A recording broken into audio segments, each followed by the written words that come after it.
attorney withdraw if a case gets too complex for them?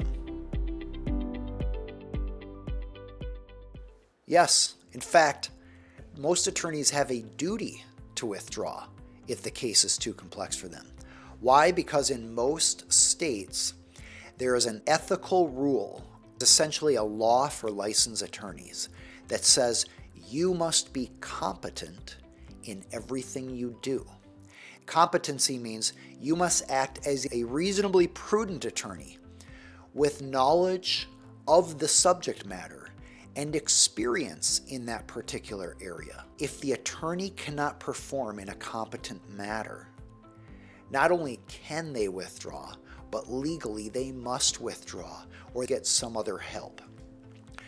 So let's say you as a client don't want them to withdraw. Let's say that you hired this attorney and now it's getting complex and you want them stuck on the case. You want them to finish it out and the attorney's wanting to get off.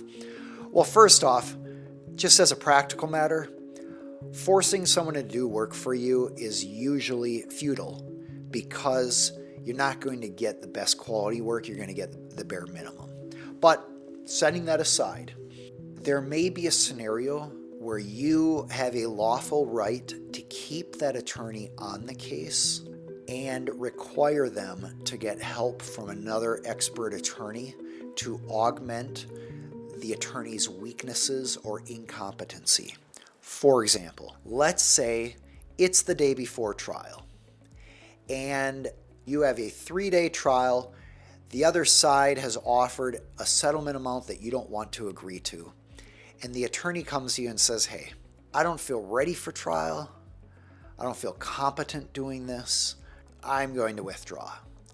Most likely that is a violation of ethics rules because there isn't enough time for you to go find another attorney to get ready for the trial, which is the next day. So most likely, if the attorney did it, the attorney would be subject to a very serious ethical violation, and the ethics board or department in your state could issue various penalties or consequences, including fines, suspension of a license, or revocation of a license. But you still might be without an attorney.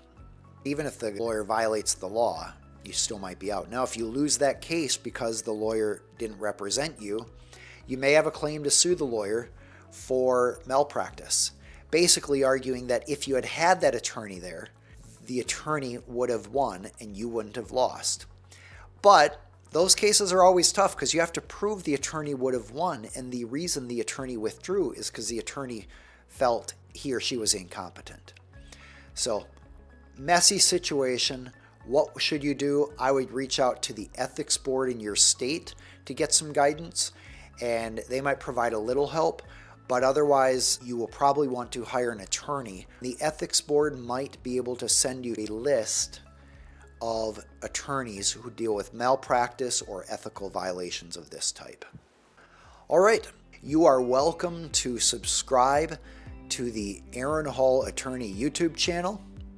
You are welcome to subscribe to our little reminder email system at aaronhall.com/free. You can also sign up and follow us on other social media sites. I'm Aaron Hall, an attorney for business owners and entrepreneurial companies. It was a pleasure talking with you today and answering your questions from an educational perspective. As I always say, before you rely on any of this, consult with an attorney. It's my hope that you use these questions to identify topics and questions to bring up with your attorney. Until the next live session, I hope you are doing well. Take care.